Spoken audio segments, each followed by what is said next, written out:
തലകറക്കം, ഛർദി, വിട്ടുമാറാത്ത തലവേദന, എവിടെയെങ്കിലും യാത്ര പോയി കഴിഞ്ഞാൽ അപ്പം തുടങ്ങും വാള് വയ്ക്കാൻ. പിന്നെ വഴിയിലെങ്ങാനും നിർത്തി വാള് വെച്ച് 5-6 ഇടങ്ങളിൽ സ്റ്റോപ്പ് ചെയ്യേണ്ടതായിട്ട് വരും. കൂടെയുള്ളവരൊക്കെ ആകെ ബുദ്ധിമുട്ടിലാകും. പിന്നെ ആകെ ക്ഷീണവും ബുദ്ധിമുട്ടും. മോഷൻ സിക്നസ്, ഇതെല്ലാം നമ്മുടെ ചെവിയുടെ ബാലൻസിങ്ങുമായിട്ട് റിലേറ്റ് ചെയ്യുന്ന പ്രശ്നങ്ങളാണ്.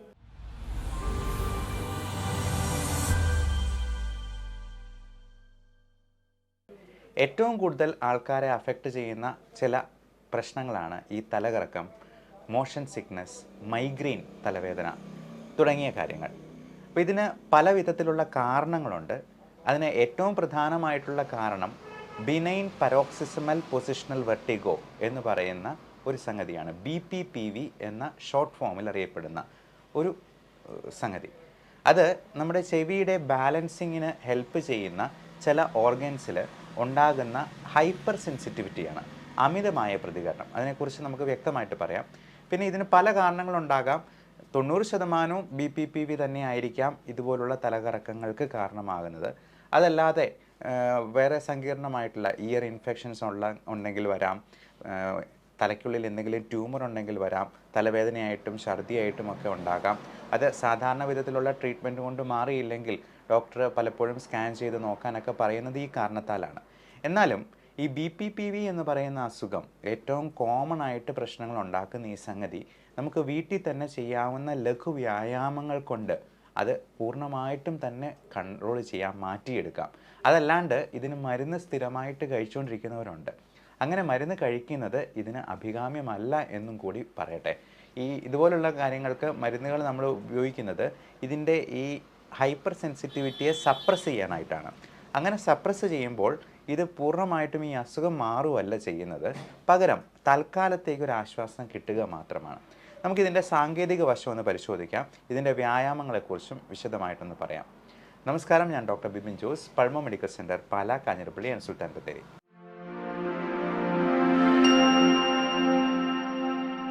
പേഷ്യൻ്റ് പൊതുവേ പറയാറ് ഏതെങ്കിലും ഒരു സൈഡിൽ പെട്ടെന്ന് തല തിരിക്കുമ്പോഴോ അല്ലെങ്കിൽ പെട്ടെന്ന് കുനിയുമ്പോഴോ അതല്ലെങ്കിൽ കിടന്ന സ്ഥലത്ത് നിന്ന് എണീറ്റിട്ട് അങ്ങ് നടന്നു പോകുമ്പോഴോ ഒരു തലകറക്കം പോലെ തോന്നുന്നു. രാത്രി എണീറ്റ് മൂത്രം ഒഴിക്കാൻ പോകുമ്പോഴത്തേക്കും തലകറങ്ങി വീഴുക, റൂം മൊത്തമായിട്ട് കറങ്ങുന്ന പോലെ തോന്നുക. ഇത് പൊതുവെ ഒരു 30 സെക്കൻഡ് അല്ലെങ്കിൽ 1 മിനിറ്റിനകം കംപ്ലീറ്റ്ലി അത് നോർമൽ ആകാറുമുണ്ട്. പക്ഷേ ഓരോ തവണ ഈ ഒരു ദിശയിലേക്ക് തല തിരിക്കുമ്പോൾ ഈ തലകറക്കം വീണ്ടും വീണ്ടും വന്നുകൊണ്ടിരിക്കുകയാണ്. അപ്പോൾ ഇത് എന്തുകൊണ്ടാണ് സംഭവിക്കുന്നത് എന്നുള്ളത് നമുക്കെല്ലാവർക്കും ഒന്ന് മനസ്സിലാക്കാം. ചെവി കേൾവിക്ക് മാത്രമല്ല ഇയർ ബാലൻസിങ്ങിനും കൂടി, അതായത് നമ്മുടെ ബോഡി ബാലൻസ് കീപ്പ് ചെയ്യാനും കൂടി അത്യാവശ്യമാണ്. ചെവിയുടെ ബാലൻസിങ്ങിന് 3 പ്രധാനമായ കുഴലുകളുണ്ട്. അത് പല ഡയറക്ഷൻസിലാണ് ഇരിക്കുന്നത്. ഈ കുഴലിൻ്റെ ഉള്ളിൽ ചെറിയ വെള്ളം പോലത്തെ ഒരു സാധനമുണ്ട്, കൂടാതെ കാൽഷ്യം ക്രിസ്റ്റൽസ് ഉണ്ട്. അപ്പോൾ നമ്മൾ ചെവി ഒരു സ്ഥലത്തേക്ക് തിരിക്കുമ്പോൾ അതിനകത്തേക്ക് ഉള്ള വെള്ളം അങ്ങോട്ടും ഇങ്ങോട്ടും മാറിക്കൊണ്ടിരിക്കും. ഈ നീക്കം കൊണ്ട് നമ്മുടെ തലച്ചോറിലേക്ക് സിഗ്നൽ പോകും. അതാണ് നമ്മുടെ ബാലൻസിനെ കീപ്പ് ചെയ്യാനായിട്ട് നമ്മുടെ ബ്രെയിനിനെ സഹായിക്കുന്നത്.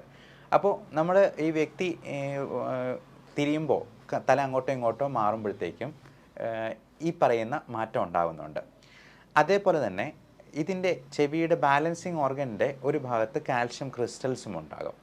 ഈ കാൽഷ്യം കല്ലുകൾ ചിലപ്പോൾ തെറ്റിപ്പോയി അത് കുഴലിൻ്റെ ഉള്ളിലോട്ട് കയറി പറ്റാനുള്ള സാധ്യതയുണ്ട്. അങ്ങനെ സംഭവിക്കുമ്പോൾ തല തിരിക്കുമ്പോഴേക്കും ഈ ഉള്ളിൽ കുഴൽ കിടക്കുന്ന വെള്ളത്തിൻ്റെ ഒപ്പം കാൽഷ്യത്തിൻ്റെ കല്ലും കൂടി തിരിഞ്ഞുകൊണ്ടിരിക്കും. അങ്ങനെ തിരിയുമ്പോഴേക്കുമാണ് ഈ തലതിരിക്കൽ നിർത്തിക്കഴിഞ്ഞാലും കാൽഷ്യത്തിൻ്റെ കല്ല് ആ വെള്ളത്തിൽ കൂടി ഇപ്പോഴും സഞ്ചരിച്ചിരിക്കുന്നത് കൊണ്ട് നമുക്ക് തലച്ചോറിലേക്ക് സിഗ്നൽ പോയിക്കൊണ്ടിരിക്കും. അത് നമുക്ക് തലകറക്കം വീണ്ടും വീണ്ടും ഉണ്ടാക്കിക്കൊണ്ടിരിക്കും, തല ചുറ്റിക്കൊണ്ടേയിരിക്കും.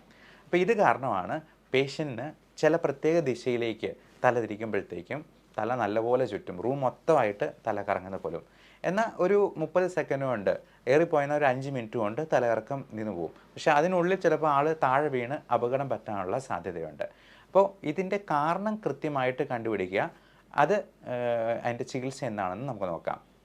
നമുക്ക് OPD തന്നെ ഒരു പൊസിഷണൽ ടെസ്റ്റ് കൊണ്ട് ഇത് നമുക്ക് കണ്ടുപിടിക്കാം, ഡയഗ്നോസ് ചെയ്യാം. അപ്പോൾ പേഷ്യൻറ്റിനെ ഒരു ബെഡിലോ എക്സാമിനേഷൻ ടേബിളിലോ നമ്മൾ കിടത്തുക, തല അങ്ങോട്ടും ഇങ്ങോട്ടും തിരിച്ചു നോക്കും. അപ്പോൾ BPPV ആണ് നിങ്ങളുടെ തലചുറ്റലിൻ്റെ കാരണമെങ്കിൽ പേഷ്യൻറ്റിന് ഒരു പ്രത്യേക ദിശയിൽ എത്തുമ്പോഴത്തേക്കും തല തിരിക്കുമ്പോഴത്തേക്കും തലകറക്കം അനുഭവപ്പെടും. അത് ഒരു 30 സെക്കൻഡ് കൊണ്ട് നിൽക്കുകയും ചെയ്യും. അപ്പോൾ ഇതിനെയാണ് പൊസിഷണൽ ടെസ്റ്റിംഗ് എന്ന് പറയുന്നത്. അപ്പോൾ അതിൻ്റെ ട്രീറ്റ്മെൻറ്റ് അപ്പം തന്നെ നമുക്ക് OPD യിൽ നിന്ന് ചെയ്യാറുണ്ട്. അപ്പോൾ അത്യാവശ്യം ഉള്ളപ്പോഴത്തേക്കും അതിനുള്ള മരുന്നുകൾ നമ്മൾ കൊടുക്കാറുമുണ്ട്. പ്രത്യേകിച്ചും ബീറ്റാ ഹിസ്റ്റിൻ പോലുള്ള മരുന്നുകൾ, നമ്മൾ സ്റ്റുജറോൺ പ്ലസ് എന്നൊക്കെ പറയുന്ന മരുന്നുകളൊക്കെ പലപ്പോഴും പലരും കഴിച്ചിട്ടുണ്ടാവും. വെർട്ടിൻ എന്ന് പറയുന്ന ബ്രാൻഡ് നെയിമിലുള്ള മരുന്നുകളും ഒക്കെ കൊടുക്കാറുണ്ട്. പക്ഷേ ഇത് താൽക്കാലികമായിട്ട് നമ്മളിതിനെ ഒന്ന് അബോലിഷ് ചെയ്യാനായിട്ട് മാത്രം, അബോർട്ടീവ് ട്രീറ്റ്മെൻറ്റായിട്ട് മാത്രം കൊടുക്കാൻ പറ്റുന്നതാണ്. ഇനി മൈഗ്രെയിൻ എന്ന് പറയുന്ന പ്രശ്നം പ്രസിപ്പിറ്റേറ്റ് ചെയ്യുന്ന ഒരുപാട് കാരണങ്ങളുണ്ട്. പലതരത്തിലുള്ള ഭക്ഷണങ്ങൾ, പലതരത്തിലുള്ള പ്രസിപ്പിറ്റേറ്റിംഗ് ഫാക്ടേഴ്സ് ആയിട്ടുള്ള ഭയങ്കര ശബ്ദം, ഭയങ്കരമായിട്ട് വെളിച്ചം നമ്മുടെ കണ്ണിലേക്ക് അടിക്കുമ്പോൾ, ഭയങ്കര ചൂട്, എനിക്ക് നല്ല സൺലൈറ്റ് നല്ല ചൂടത്ത് മുഖത്തോട്ട് അടിക്കുമ്പോഴത്തേക്കും തലകറക്കം അല്ലെങ്കിൽ തലവേദന തുടങ്ങും, മൈഗ്രെയിൻ ആയിട്ടുണ്ടാകും. അതുപോലെ ഭക്ഷണം കഴിക്കാൻ താമസിച്ചു പോയെന്നാൽ, മദ്യം പോലുള്ളത് കൂടുതൽ കഴിച്ചെന്നാൽ, മിൽക്ക് പ്രോഡക്ട്സ്, ചോക്ലേറ്റ് ഒക്കെ കഴിച്ചെന്നാൽ ഇത് പ്രശ്നം ഉണ്ടാക്കും. അതുപോലെ ഭയങ്കര ശബ്ദം, ചെണ്ടമേളം പോലത്തെ ശബ്ദം കേൾക്കുമ്പോൾ എനിക്ക് മൈഗ്രെയിൻ ഉണ്ടാവാറുണ്ട്. ഇതെല്ലാം നമുക്ക് തലകറക്കവും തലവേദനയും ഛർദിയും ഒക്കെ ആയിട്ട് ഒരുമിച്ച് വരാറുണ്ട്. നമുക്ക് ഭയങ്കരമായ സ്ട്രെസ് ഉണ്ടാകുമ്പോഴോ ടെൻഷൻ ഉണ്ടാകുമ്പോഴോ ഒക്കെ ഈ മൈഗ്രെയിൻ പ്രിസിപ്പിറ്റേറ്റഡ് ആവാറുണ്ട്. അപ്പോൾ ഇതിനെയെല്ലാം ഹെൽപ്പ് ചെയ്യുന്ന, നമ്മുടെ ചെവിയുടെ ബാലൻസിങ് മെച്ചപ്പെടുത്താനും മോഷൻ സിക്നസ് ഒഴിവാക്കാനായിട്ടും ചെയ്യേണ്ട ചില വ്യായാമങ്ങളാണ് ഇനി അടുത്ത് പറയാൻ പോകുന്നത്. നമുക്ക് സിമ്പിളായിട്ട് നമ്മുടെ വീട്ടിൽ തന്നെ ചെയ്യാവുന്ന ചില എക്സസൈസ്.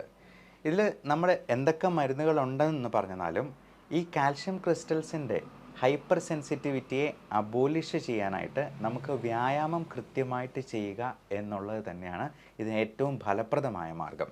അത് ചെയ്യാതെ നമ്മൾ മരുന്നുകൾ തന്നെ സ്ഥിരമായിട്ട് കഴിച്ചുകൊണ്ടിരിക്കുന്നത് കൊണ്ട് പ്രത്യേകിച്ച് പ്രയോജനമൊന്നുമില്ല, അത് അഭികാമ്യവുമല്ല. അപ്പോൾ അതുപോലെ vitamin deficiencies, vitamin A, C, D3, zinc, selenium പോലുള്ള മിനറൽസ്, വൈറ്റമിൻ E, omega-3 ഒക്കെ കഴിക്കുന്നത് നമുക്ക് വളരെ ഹെൽപ്ഫുള്ളാണ്. വൈറ്റമിൻ D3 കിട്ടാനായിട്ട് ഇളം വെയിൽ രാവിലെയും വൈകുന്നേരം അരമണിക്കൂർ നമ്മൾ ഷർട്ടിടാതെ മുറ്റത്തൂടെ നടക്കുന്നത് പോലും ഹെൽപ്പ് ചെയ്യുന്നതാണ്. ഇനി വീട്ടിൽ ചെയ്യാവുന്ന എക്സസൈസിലേക്ക് നമുക്ക് വരാം. അപ്പോൾ ഈ എക്സസൈസ് എന്ന് പറയുന്നത് നമുക്ക് ഇരുന്നുകൊണ്ടോ അല്ലെങ്കിൽ കിടന്നുകൊണ്ടോ വേണമെങ്കിൽ ചെയ്യാം. പക്ഷേ ഇപ്പോൾ കിടന്നുകൊണ്ട് ചെയ്യാവുന്ന എക്സസൈസുകൾ നമുക്ക് ആദ്യം പറയാം. അത് കണ്ണുകൾ ആദ്യം മുകളിലോട്ടും പിന്നെ കീഴോട്ടും നോക്കുക. Eye movements, looking up and below. അതേപോലെ തന്നെ ആദ്യം ഇടത്തോട്ടും പിന്നെ വലത്തോട്ടും മാറി മാറി നോക്കുക. Looking alternatively left and right. അടുത്ത കൺവേർജൻസ് എക്സസൈസ്, കണ്ണുകളെ ഒരിടത്ത് തന്നെ കേന്ദ്രീകരിച്ച് ഏകോപിപ്പിച്ചുകൊണ്ടുള്ള എക്സസൈസ്. ഹെഡ് മൂവ്മെൻറ്റ്സ്, തല ആദ്യം മുൻപോട്ടും പിന്നെ പിറകോട്ടും ഇങ്ങനെ തിരിക്കുന്ന എക്സസൈസ്. കുനിക്കുകയും തിരിക്കുകയും ചെയ്യുന്ന exercise. Bending alternatively forward and backward. അതേപോലെ തന്നെ തല ഇടത്തോട്ടും വലത്തോട്ടും മാറി മാറി തിരിക്കുക. Alternatively to left and right. ഇനി ചുമലുകളുടെ എക്സസൈസ് ഉണ്ട്. സിറ്റിംഗ് പൊസിഷനിൽ shrugging and rotating the shoulders. ചുമലുകൾ ഉയർത്തുക പിന്നെ കറക്കുക. ഈ എക്സസൈസ് നമ്മുടെ ചെവിയുടെ ബാലൻസിങ്ങിനെ ഹെൽപ്പ് ചെയ്യും. ഇരുന്നുകൊണ്ട് മുന്നോട്ട് കുനിഞ്ഞ് എന്തെങ്കിലും സാധനങ്ങൾ എടുക്കുക അല്ലെങ്കിൽ കാലിലൊന്ന് തൊട്ടിട്ട് എണീക്കുക. Bending forward and lifting up objects. അടുത്ത എക്സസൈസ്, തലയും ശരീരവും ഒരുമിച്ച് ആദ്യം ഇടത്തോട്ടും വലത്തോട്ടും മാറി മാറി തിരിക്കുക. അത് നമ്മുടെ വയറ് കുറയാനായിട്ടും കൂടി ഹെൽപ്പ് ചെയ്യും ഈ റൊട്ടേറ്റിംഗ് എക്സസൈസ്. ഈ എക്സസൈസുകൾ നമ്മൾ കൃത്യമായിട്ട് ദിവസവും 2 or 3 പ്രാവശ്യം വീതം ചെയ്യുക മിനിമം. അങ്ങനെ 2 ആഴ്ചത്തേക്ക് അല്ലെങ്കിൽ ഒരു 3 or 4 ആഴ്ചത്തേക്ക് ചെയ്യാം. 42 സെറ്റ് എന്നാണ് അതിനെ പറയുക. 30 സെറ്റ് കഴിഞ്ഞിട്ട് മിക്കവാറും ആൾക്കാർക്ക് നല്ല റിലീഫ് കിട്ടാറുണ്ട്. ഒരു 10 ദിവസം കൊണ്ട് തന്നെ നല്ല റിലീഫ് കിട്ടും. ഏകദേശം 30% ഇയർ ബാലൻസിങ്ങിൻ്റെ പ്രശ്നങ്ങളുള്ളവർക്ക് അത് 1 വർഷം വരെ നീണ്ടു നിൽക്കാൻ സാധ്യതയുണ്ട്. പക്ഷേ ഈ വ്യായാമം കൃത്യമായിട്ട് ചെയ്തെന്നാൽ അത് പൂർണ്ണമായിട്ടും തന്നെ നമുക്ക് മാറ്റാം. ഭക്ഷണത്തിൽ നമ്മൾ ശ്രദ്ധിക്കേണ്ട കാര്യം, സോഡിയം കുറച്ചുള്ള, ഉപ്പ് കുറച്ചുള്ള ഭക്ഷണങ്ങൾ നമ്മൾ ഉപയോഗിക്കുക. ഉപ്പിൽ ഒരല്പം കുറവ് വന്നാൽ പോലും BP-യിൽ പോലും അത്രയും കുറവുണ്ടാകാം. നമ്മൾ ബേക്കറിയിൽ നിന്ന് വാങ്ങിക്കുന്ന പഫ്സ്, ഈ പാക്കറ്റഡ് ആയിട്ടുള്ള ഫുഡ്, നമ്മൾ പുറത്തുനിന്ന് വാങ്ങിക്കുന്ന റെഡിമെയ്ഡ് ചപ്പാത്തി, പൊറോട്ട അങ്ങനെയുള്ള സാധനങ്ങൾ പോലും ഒരുപാട് ഉപ്പ് അടങ്ങിയിട്ടുണ്ട്. അതുപോലെ പൊട്ടറ്റോ ചിപ്സ്, ഇതിനകത്ത് ഈ എണ്ണയും അതുപോലത്തെ കാർബോഹൈഡ്രേറ്റും മാത്രമല്ല ഉപ്പും വളരെയധികം വലിയൊരു ഫാക്ടറാണ്. അതുപോലെ ബിസ്ക്കറ്റിൽ മൈദയിൽ നമ്മൾ ഷുഗർ മാത്രമല്ല സോൾട്ടും ഒത്തിരി കൂടുന്നുണ്ടെന്നുള്ളത് മനസ്സിലാക്കുക. അപ്പം BP വളരെ നോർമലായിരിക്കണം. ലൈഫ് സ്റ്റൈൽ ഡിസീസ് എന്തെങ്കിലും ഉണ്ടെങ്കിൽ ഷുഗർ, കൊളസ്ട്രോൾ അതൊക്കെ ഉണ്ടെന്നുണ്ടെങ്കിൽ നല്ല കൺട്രോളിലായിരിക്കണം. അമിതവണ്ണം ഉണ്ടെങ്കിൽ അത് കുറയ്ക്കുക. ഇതെല്ലാം നമുക്ക് ഈ പറയുന്ന തലകറക്കം, മൈഗ്രെയിൻ, ഗ്യാസ്ട്രൈറ്റിസ് മൂലം ഉണ്ടാകും. നമുക്ക് ഭക്ഷണത്തിലുണ്ടാകുന്ന പല അപാകതകളും മൈഗ്രെയിൻ, ഗ്യാസ്ട്രൈറ്റിസ് ഉണ്ടാക്കാം. ഈ ഗ്യാസ്ട്രൈറ്റിസ് ഉണ്ടാക്കുമ്പോൾ അതിൽ നിന്ന് മൈഗ്രെയിൻ ഉണ്ടാക്കാം. അതാണ് ചില ഭക്ഷണങ്ങൾ കഴിക്കുമ്പോൾ ചിലർക്ക് അലർജി ഉണ്ടാകുന്നത്. നമുക്ക് പറ്റാത്ത പല ഫുഡും ഉണ്ടാകാം. ഉദാഹരണത്തിന് ഒത്തിരി പേർക്ക് പാൽ അലർജിയുണ്ട്, ലാക്ടോസ് ഇൻടോളറൻസ്, അതുപോലെ ഗോതമ്പിന് അലർജിയുണ്ട്, ഗ്ലൂട്ടൻ ഇൻടോളറൻസ് എന്ന് പറയും. അപ്പോൾ ഇതൊക്കെ നമ്മുടെ ഉള്ളിലോട്ട് ചെല്ലുമ്പോൾ നമ്മുടെ ആമാശയത്തിലും കുടലിനുള്ളിലുമൊക്കെ ചുവന്ന തിണർത്ത് വരികയും അൾസേഴ്സ് ആയിട്ട് വരികയും ചെയ്യാം. നമുക്ക് സ്കിൻ അലർജി ഉള്ളപ്പോൾ റാഷസ് ഉണ്ടാകുന്ന പോലെ ഇത് നമുക്ക് ഉള്ളിലുള്ളത് കാണാൻ പറ്റുന്നില്ല എന്ന് മാത്രം. എൻഡോസ്കോപ്പി ഒക്കെ ചെയ്യുമ്പോൾ ഈസോഫാജൈറ്റിസ്, ഗ്യാസ്ട്രൈറ്റിസ്, കൊളൈറ്റിസ് എന്നൊക്കെ പറഞ്ഞ് നമ്മൾ കണ്ടിട്ടുണ്ടാവും. അപ്പോൾ ഇങ്ങനെയുള്ള സംഗതികൾ നമുക്ക് ഒത്തിരി ഗ്യാസ്ട്രൈറ്റിസ് ഉണ്ടാക്കുകയും ഈ അസിഡിറ്റി പ്രോബ്ലം തന്നെ ഛർദിയും മൈഗ്രെയിനും ഉണ്ടാക്കുകയും ചെയ്യും. അപ്പോൾ അതിന് നമുക്ക് ചെയ്യാവുന്നൊരു കാര്യം IG ലെവൽ ഒന്ന് ടെസ്റ്റ് ചെയ്ത് നോക്കുക.